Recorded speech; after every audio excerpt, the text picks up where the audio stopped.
Hello, it's Lane here with HobbiesofaMan once again, and today we are doing our wrap-up video for the month of January. So, lots of stuff to go over today, although I did not manage to complete my TBR because I'm kind of in a reading slump lately. I've not been really feeling the desire to read all that much, plus with the startup of school, kind of things changed a little bit in my schedule, and so I'm still getting used to it, and so I was not really finding the time to read the same way I was before. Plus, with the reading slump, it was kind of connecting into this like big, just kind of like, let's just not read for a while kind of feeling. And so it is what it is, right? But yeah, there's still a lot of stuff that I have on my watch list, and still quite a few things I did read. It's just not as much as I was hoping to, right? So yeah, let's get right into what I've been watching. So first of all, started with Harry Potter. I watched the rest of the Harry Potter movies. So I watched Harry Potter 3, 4, 5, 6, 7, and 8. And I had a lot of fun. I've mentioned this before a few times, but yeah, I mean, no one really likes to talk about Harry Potter anymore, usually because it immediately brings up J.K. Rowling. She sucks as a person, so people get upset. And so, yeah, it is what it is, right? But I had these movies already. It's not like she was getting any more money out of me. And ultimately, Harry Potter is just an important thing to me for like my childhood. And so even if she's a shitty person or whatever, even if things are, bad with the author, I'm ultimately not attached to that author. I'm attached to the work they created. Even with all of its issues, I still really enjoy it, and I had a really good time watching those movies and kind of reconnecting with some stuff from my childhood. So yeah, that's it for Harry Potter. Then I watched Top Gun. I actually watched this movie twice this month. Once at home, because that's what I got for my that's what my sister got my dad for Christmas, and so we watched Top Gun Maverick together. And then when I was back here in my apartment by myself, I ended up watching Top Gun again because I got Paramount Plus to watch Bumblebee. And then I decided to watch Top Gun Maverick again because that movie is awesome and it's just really, really good, right? So yeah, then I watched Bumblebee, like I said.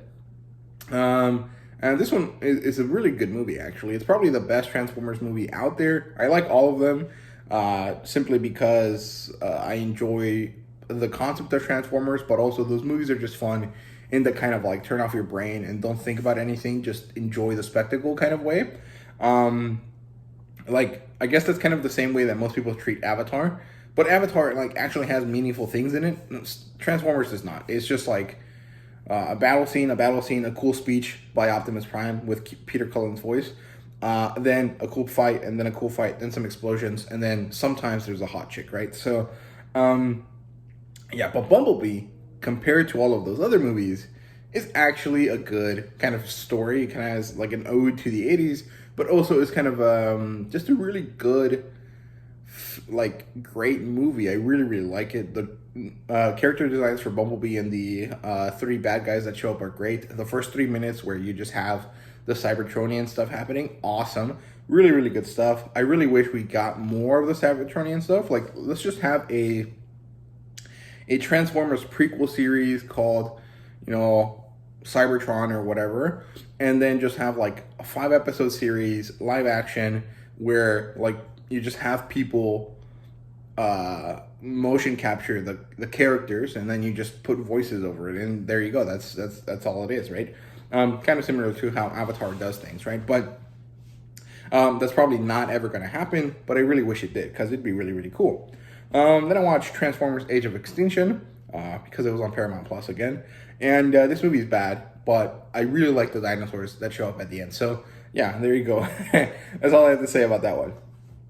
Then I watched Shin Godzilla with my roommates. This is a really, really good movie, actually. It's kind of odd. When you think of Godzilla, you would think it's just like a crazy monster movie, but it actually is not. It was mostly a political kind of horror, I guess. It was a situation where like the Japanese government just would like end up at standstills way too often, mostly because they did not know how to deal with the fact that this creature appeared out of nowhere, and instead of just like having quick decisive action, they had to go through these crazy processes and like these like endless meetings, and then nothing happened. Eventually one guy who was kind of like the young maverick upstart kind of character ended up doing something, but like everything he did was like what you would think is pretty average, governmental stuff. So I don't know. It was like kind of weird. It was an interesting look at like how Japan sees itself, but also the animations and the suits and stuff for the Godzilla character were awesome. I really liked that, and the way he did his atomic breath was just breathtaking. It was so good. So yeah, Shin Godzilla, really good movie. Definitely recommend it. It's on Crunchyroll if you guys are interested in watching it. Then I watched Life of Brian. This is my first Monty Python movie. And, well, it was fine. I didn't like it, like, that much. Like, I enjoyed it. I thought it was pretty funny. But I do think that the comedy in it is outdated. I think most people today would find it pretty offensive. I didn't really have that problem. But, when people think of Monty Python, they kind of, like, make it seem like it's really funny and really amazing. And I didn't really feel that. Although it was pretty enjoyable, like, while it lasted. After... I've had some time to think about it and some time away from the show, from the movie. I don't think I like it that much. Like, it's good and it's enjoyable, but I don't think I'd ever watch it again, if that makes sense. And primarily, that's mostly what I care about. Like, everything on this channel, all the reviews and stuff that I do, is not necessarily based on literary merit. It is mostly based on enjoyment, because I think that is a lot more meaningful to me. Than like a literary merit kind of thing. Also, because I don't really have the background necessary to really feel comfortable doing stuff based on literary merit. I didn't go to university for communications or anything like that, like most big booktubers, right? So it is what it is. But yeah, Life of Brian was okay. Then I watched two different anime. I watched The Witch of Mercury, Mobile Suit Gundam Witch from Mercury, sorry. And this was an awesome anime. I really liked it. The Yuri aspects were pretty low-key, or actually no, it was very clearly like a Yuri anime, but also it didn't really do anything about the Yuri-ness. It's kind of like Licorice Recoil in that kind of sense. But the story was great. The system that the story uses, the gimmick, I guess, it's really good, but it kind of muddies the timeline a little bit for me. I don't know where the Witch from Mercury kind of lands on. I'm pretty sure it's outside of the Universal Century timeline. And I think it is its own timeline, but I'm not really sure. I really wish there was like, a bit of text at the beginning being like, yeah, this is outside of the main continuity. This is a new storyline or something. I think that would be good, but I don't think it really matters. Japan doesn't really stress about continuity the same way that Americans do. But this movie is great. I really like all the character designs. I liked all of the action sequences were really good. And I do have a review coming out sometime later this month. I just have to get around to editing it. So yeah, then we have Record of Ragnarok, and this was okay. I really like the concept of Record of Ragnarok, and I really like the manga, but so far the anime has not really been the best. I really enjoyed the first season, and the second season that I just watched was both better and also worse than the first season. And I think mostly it has to do with pacing issues, because ultimately it's not about making sure that the adaptation fits the correct time, like, frame, or how do I explain this? Ultimately, it's not about giving the correct amount of time to adapting the material. It's rather about making the material fit into the constraints of these 24 episode slots or whatever, right? Whatever they want to do. I mean, they do change it a little bit by making the seasons or the cores be different sizes nowadays, but it still ultimately has to be 28 minutes long or 26 minutes long, however long it's supposed to be, so that it can be broadcast, right, or something like that. And I think that that's a pretty big disservice. If you could have done the pacing a little bit differently, you could have maybe done something better with Record of Ragnarok. But ultimately, it was still enjoyable. I liked it. I watched it all in one go because it was only 10 episodes. And I had a good time with it. I didn't think it was my favorite, but I did like the second half of it a lot. The first half, the Hercules versus Jack the Ripper fight was not that good, but the Raiden versus Shiva fight was awesome. I really enjoyed that one. So, yeah, that's it for everything I've been watching. So let's move on to what I've been reading. And it's going to be divided by sections. So each section is also going to have like stuff I didn't read because I basically failed my TBR. I didn't get around to reading a lot of things. So, yeah, first of all, let's start with the novels. So I did not read Second Chance Swordsman at all. I really wanted to, but I just never got around to doing it. Then I also didn't read Lord of Goblins. I did read some of it, actually. I got about, I don't know, like 50 or 60 pages in, a third of the book or so. But I just didn't get around to finishing it. I will try to finish it here in February. I also didn't get around to Solo Leveling number 5. I did want to the whole month. I was looking at it. I was like, okay, I'll read this soon. But then I would like get sidetracked by trying to read other things. And so I just never got around to finish, to even start reading Solo Leveling. So yeah, however, I did finish reading The Fallen Star. Let me reach over here. Okay. I did finish reading The Fallen Star, and I don't think it's that great of an ending for this first phase of the High Republic. I think the first novel was amazing. I like this better than the second novel, but the second novel was a little bit more interesting in general. At least that's what I think now. I think at the time of recording the review for this, I did say the second novel was probably the most boring out of the three. I still think that's true, mostly because I find the kind of major plot line that happened in this book a little bit more interesting than the one in the second book. But ultimately, this doesn't end in a meaningful way, like in a way that I find impactful. Like the way it ends, it does feel kind of like the bad guys have won and the Jedi are lost. What are we going to do, right? Like that is supposed to be the feeling that I think is supposed to happen when I finish reading this. However, the way the characters interact at the end, it feels more like, it's okay, we lost, but we still won something, and there's hope. And it's like, no, that's not that's not how you're supposed to be feeling when the Nile have beat you, right? Like, I don't know. I think it doesn't work that well. I feel like it should have been better executed as kind of like the moment Thanos snapped his fingers in Infinity War, then leading into the next part, which would be like the loss and the defeat, and then building up to having power again, right?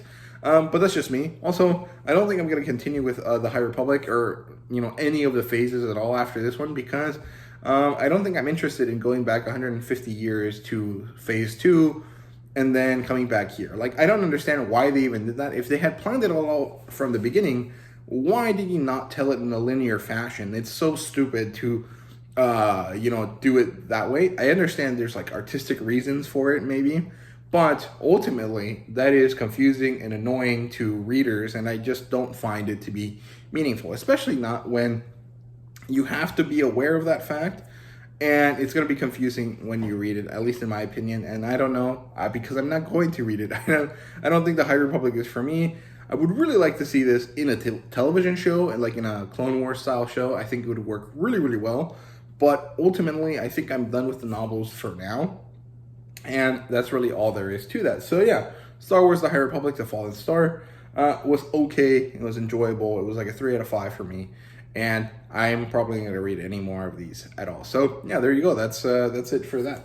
That's also it for the novels, I think. Let me double check and see if I read anything else.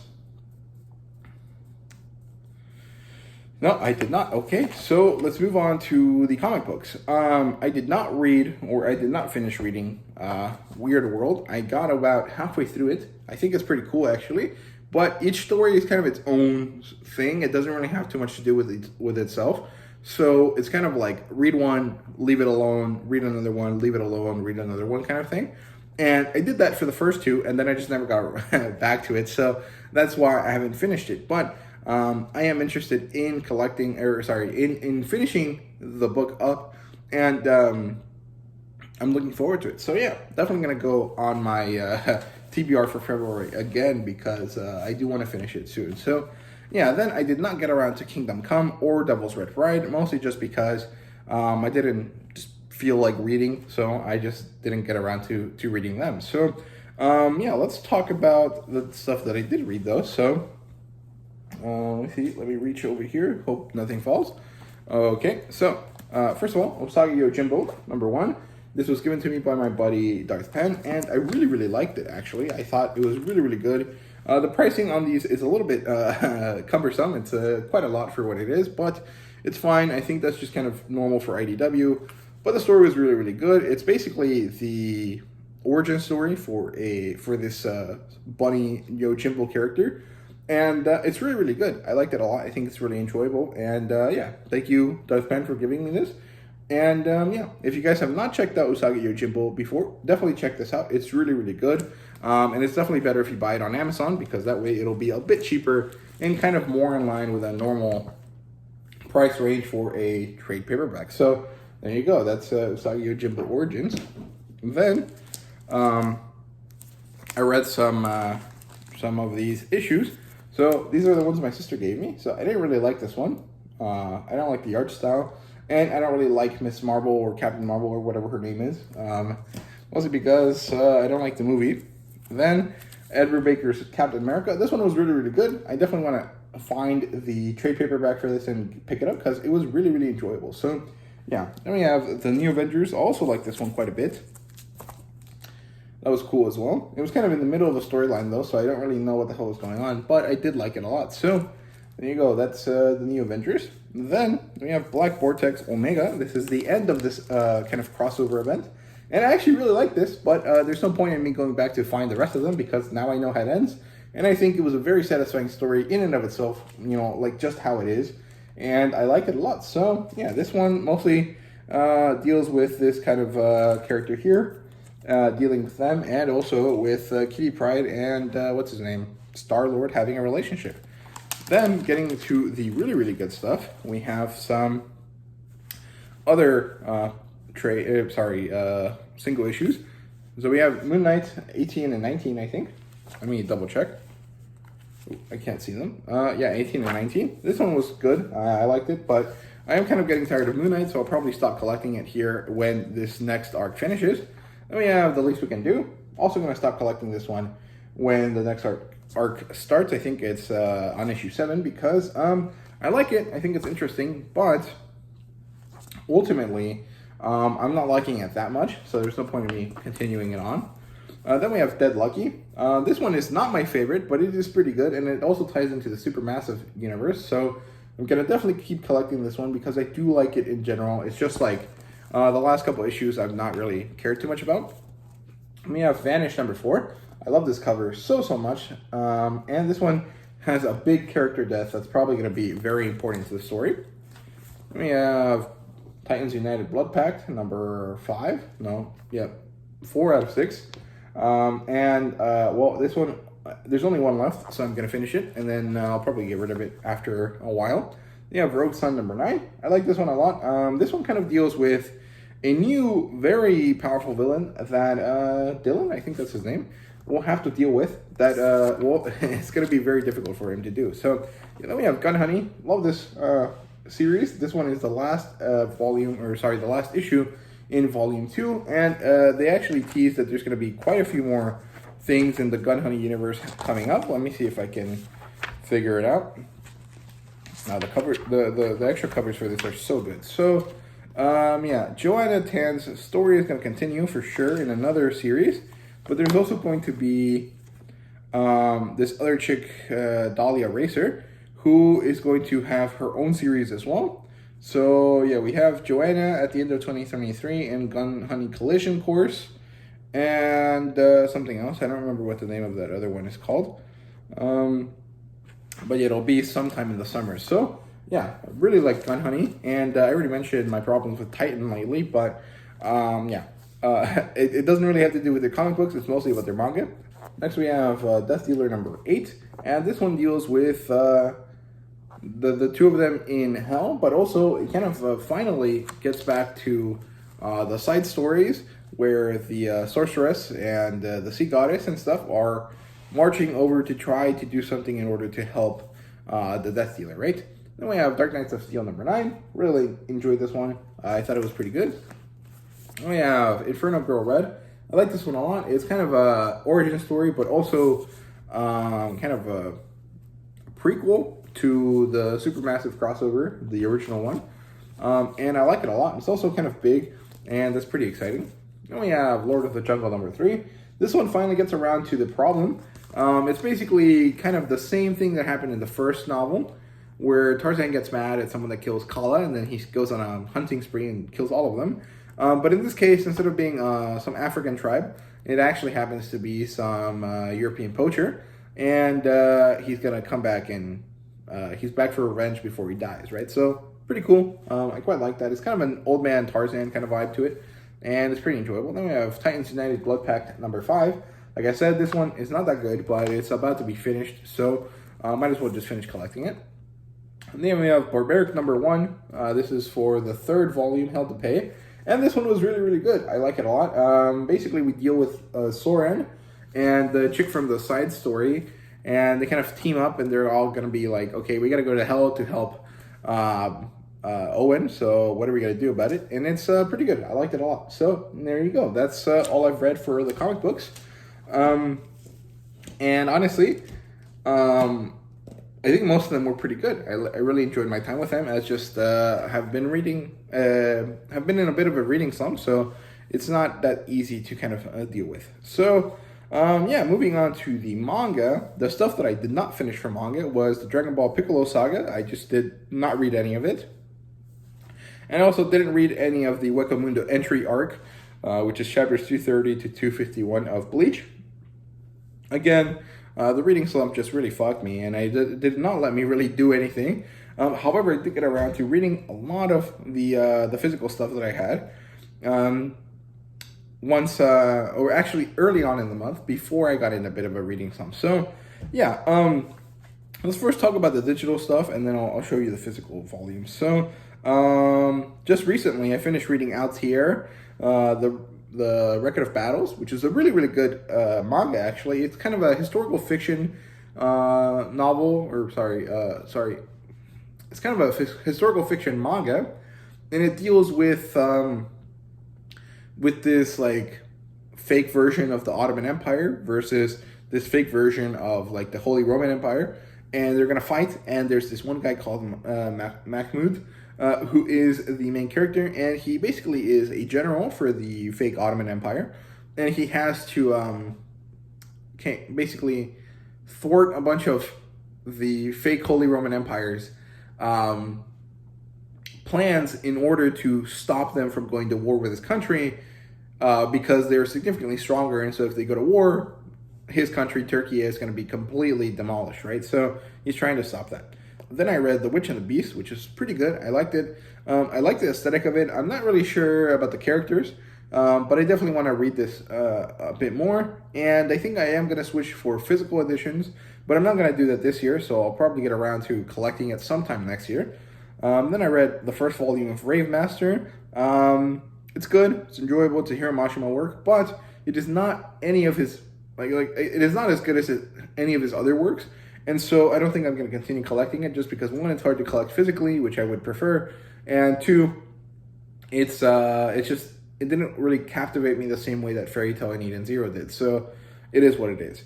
Then we have Blue Period. I really like this, actually, but the first volume ended in such a way that I think I'm fine with not reading more of it. And I also don't really think I'm interested in the anime, but if I ever get around to it, I will probably end up physically collecting this as well. So for the time being, I'm done with Blue Period, right? So yeah, then let's move on to the physical manga. Well, one thing I did read that I don't have with me is Devilman, the classic collection. That's my roommate's, and I don't have it with me. Yeah, but it was really, really good. I liked it a lot. I read the first one, and I do want to buy it for myself, and also get the second one because it was really, really enjoyable. So, yeah, I guess that's it. So let's get into it. First of all, we have Saint Seiya, volumes 12 and 11 of this Kanzenban edition. So this is the first half of Poseidon, of the Poseidon saga or episode or whatever the proper titling for it is. And it was pretty good. I liked it a lot. It was really enjoyable. And some of the fight scenes here were really, really good, but it is more or less the same as the 12 Houses arc. It's kind of the same idea. Athena is trapped somewhere, she's about to die, and the boys have to race against time in order to fight and defeat certain characters in order to be able to access something so that Athena can live and prosper, right? So really good stuff. It is mostly a transitionary saga, in my opinion. It is going from, okay, we barely beat the Gold Saints, how the hell are we going to beat Hades? We need a middle part where we kind of get to beat another god, and I think that's what Poseidon is for, right? So it makes sense.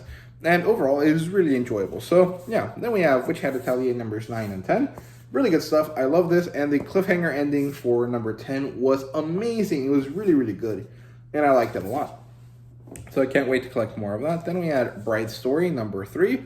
Also really enjoyed this. I love Bride's Story so much.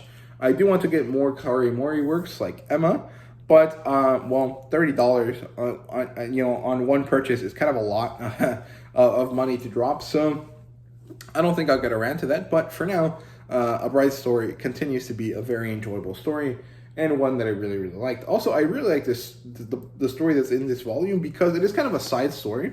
It deals with Mr. Smith, I guess, is the white guy that lives with Amir's family, and he kind of goes away. He has to go somewhere, and he ends up in a village, and in this village, he ends up having to deal with a chick who he kind of falls in love with, and then he can't be with because of tradition. And then he has to deal with racism and all sorts of things. And it's really, really good. I really liked it. I thought it was very, very well done. And I just really love Bride's Story so much. It's a very good story. So, yeah. Then we have Spriggan. Really fun stuff, actually. And I think the first season of the anime, the one that's on Netflix, covers mostly just what's in this first volume. So you could just read that, or you could just watch that and then get on with it. But I'm not really sure. I am going to try to watch it at some point, because I really like the story. So I would like to kind of have it in more than one way. But overall, very good stuff. I really enjoyed this. The one thing that bothered me is that in the second major mission, the second arc of this story, they go to Mexico. And the whole time that they're there, they mention that Mexico is in South America. That is geographically incorrect. And it really bothered me. Just because a lot of Americans do that too, and it's just like, dude, are you stupid? Like, come on. It is clearly in North America, and you're just being an asshole about it. So I don't know. I don't know why it says South America. It might have been a Japanese thing that they just translated directly, or it might have been an improper translation or something like that. I'm not really sure. It doesn't really matter, but it bothered me all the same. But the story around the part, and then the thing that was in Mexico was really, really good. I liked it a lot. So there you go. That's Spriggan. If you guys are interested in 80s style action series, definitely check this out, because it's very, very cool. And finally, the boys' version of Power Rangers, Go Go Loser Ranger. Now, this is the first one. And I do have the second one, and I do plan to read it today by the end of the day, so I'm going to mention both of them. But yeah, so basically this is a Power Rangers story, but it's not really Power Rangers. It's kind of like a separate thing. And it is kind of an action comedy, but it's also kind of like a deconstruction, or like, what if the Power Rangers were actually evil kind of thing. Not really like the Power Rangers Draken storyline. Like that one is like a more like just superhero turned supervillain. This is more of like the boys kind of vibe, where it's like it is a societal, cultural thing that has been hijacked by monetary reasons. And it's really, really cool. I liked it a lot. So yeah, there you go. That's Go Go Loser Rangers. So yeah, that's all I have to say. And yeah, I hope you guys enjoyed the video. If you did, please leave a like, subscribe, and comment down below. Let me know what you thought. And thank you guys very much for watching. See you guys later.